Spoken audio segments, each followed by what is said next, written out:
and welcome to another video on my YouTube channel Astro Vastu Savvy।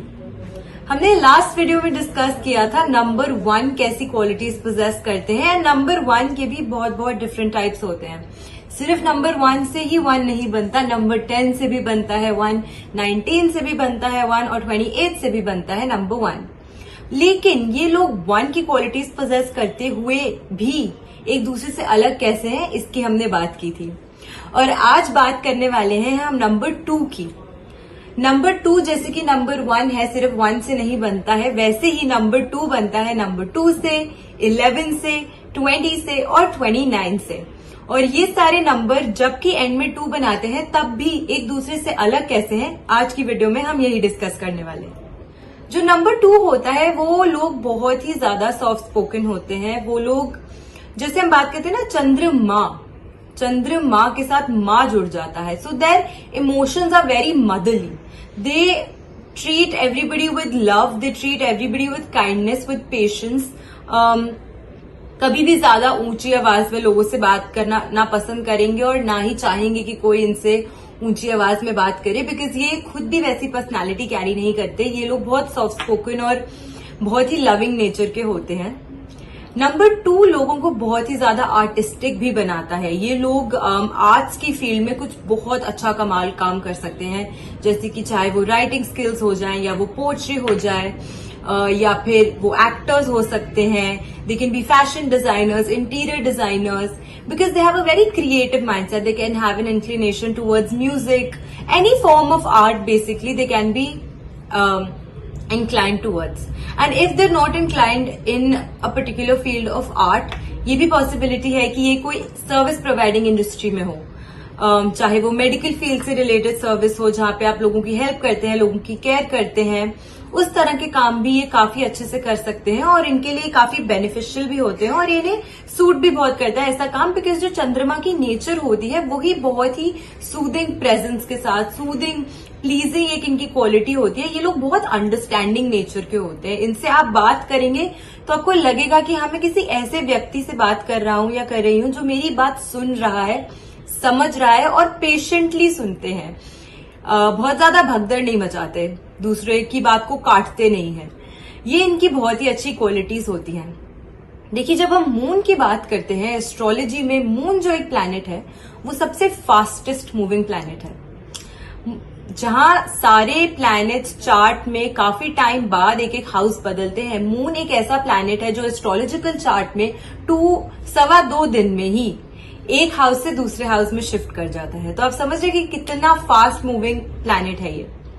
लेकिन जब हम moon के fast movement की बात करते हैं, मेरा मतलब ये नहीं है कि ये ऐसे लोग हैं जो भगदड़ मचाए रखेंगे। मून जो होता है वो हमारे मन को गवर्न करता है, हमारी हम कैसा सोचते हैं, हम कैसा बोलते हैं, हमारे मन में जो ख्याल है, that is govern by the moon. तो मून जो प्लैनेट होता है वो आपके इमोशंस को गवर्न करता है, तो आपके इमोशंस को बहुत फास्ट बनाता है। इनके इमोशंस बहुत फास्ट मूविंग होते हैं, बहुत चंचल मन के, बहुत चंचल स्वभाव के ये लोग होते हैं।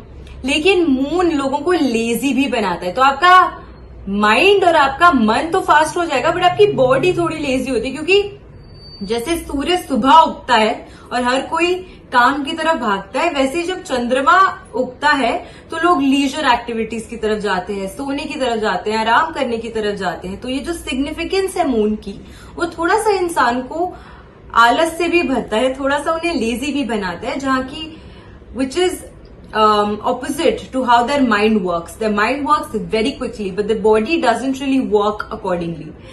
तो ये एक छोटी सी मून की कभी हम क्वालिटी भी कह सकते हैं, कुछ डिसएडवांटेज भी कह सकते हैं जो इन लोगों को होती है। जैसे कि मैंने आपको बताया कि मून जो प्लैनेट है वो फास्ट मूविंग होता है, फेमिनिन प्लैनेट होता है, एक वाटरी प्लैनेट होता है, एक ठंडा प्लैनेट होता है। फेमिनिन है तो ऑब्वियसली जाहिर सी बात है कि सॉफ्ट स्पोकन होंगे। इसका मतलब ये नहीं है कि ऐसे लोग फेमिनिन होते हैं। अगर कोई मेल इंसान है जो 2 नंबर से गवर्नड है, इसका मतलब ये नहीं है कि वो फेमिनिन हो जाएंगे। इसका मतलब ये है कि वो सॉफ्ट स्पोकन होंगे, ज्यादा लड़ाई झगड़ा करना उन्हें पसंद नहीं होगा। हो सकता है कि उनके माइंड में बहुत सारी चीजें चलती रहती हूँ हमेशा, एंड वो अपने थॉट्स को बहुत क्लियरली कभी कभी पोर्ट्रे ना कर पाए, लेकिन इसका मतलब ये नहीं है कि they will unnecessarily start an argument. They are not the ones who will start an argument, at least not the ones जो आगे से खुद बढ़कर लड़ाई करेंगे. तो this is what I mean when I say that a planet is masculine और feminine. तो ये थोड़ा फेमिनिन प्लैनेट है. फीमेल्स को भी मून ही गवर्न करता है. माँ का कारक भी मून ही होता है. पानी का कारक भी चंद्रमा ही होता है. और ये सब जो चीजें होती है ना, ये कैसे होती है, हमको सुकून पहुंचाने वाली चीजें होती है. पानी, ठंडक, माँ, ये सब जो चीजें, ये हमें हमारे दिल को अच्छा महसूस कराने वाली, सुकून पहुंचाने वाली चीजें होती है. तो जो चंद्रमा के लोग होते हैं, जो इस प्लैनेट से गवर्न होते हैं, नंबर 2 के अंडर जो फॉल करते हैं, उनकी पर्सनालिटी भी ऐसी ही होती है. अब हम बात करते हैं कि जब मैंने आपको ये बताया कि ये लोग बहुत ही आर्टिस्टिक होते हैं, बहुत क्रिएटिव होते हैं, ये तो हो गया एक अपसाइड. अब इसका डाउन साइड ये होता है कि समटाइम्स ये लोग they will get lost in their own world. अपनी खुद की इमेजिनेटिव दुनिया में ये बहुत जल्दी खो जाते हैं. एंड कभी कभी on the flip side these guys can also become a little delusional. Reality और जो इनका फिक्शनल माइंड है, उसके बीच में जो अंतर होता है, वो अंतर ये कभी कभी ढूंढ नहीं पाते हैं. तो जब आपके मून की स्थिति खराब होती है आपकी हॉरोस्कोप में या फिर आपकी लाइफ चार्ट में, तो जो ये लोग होते हैं, आर्टिस्टिक होते हुए भी ये अपनी वो क्वालिटीज यूज ना करते हुए मून के जो डाउन साइड होता है उसके अंडर फॉल करने लग जाते हैं, विच कैन बी लोनलीनेस. अगर ये लोग मून से बैडली इम्पैक्टेड हो जाते हैं, तो ये लोग पीपल्स पर्सन की जगह ज्यादा शाई नेचर के हो जाते हैं, ज्यादा इंट्रोवर्ट हो जाते हैं. They turn into themselves, which can in turn cause depression, it can cause anxiety. तो ये एक डाउनसाइड होता है इस प्लैनेट का, अगर ये बैडली इम्पैक्ट हो जाए. और अगर ये अच्छे से इम्पैक्ट हो तो it makes you very pleasing to the eye, it makes you very people person like. क्योंकि मून जो है ना, क्योंकि इसके साथ वो शब्द जुड़ गया माँ, चंद्रमा, माँ के लिए सारे बच्चे इक्वल होते हैं. तो ये आसपास इनके जितने भी लोग होते हैं, उनके साथ इनका व्यवहार जो होता है वो सामान्य होता है. They have a very neutral relationship with everybody, or they'll have a very good relationship with everybody. They don't really spoil their relationships with people. तो ऐसे होते हैं नंबर 2 जिनका होता है, and they're governed by moon. ऐसे होते हैं वो लोग.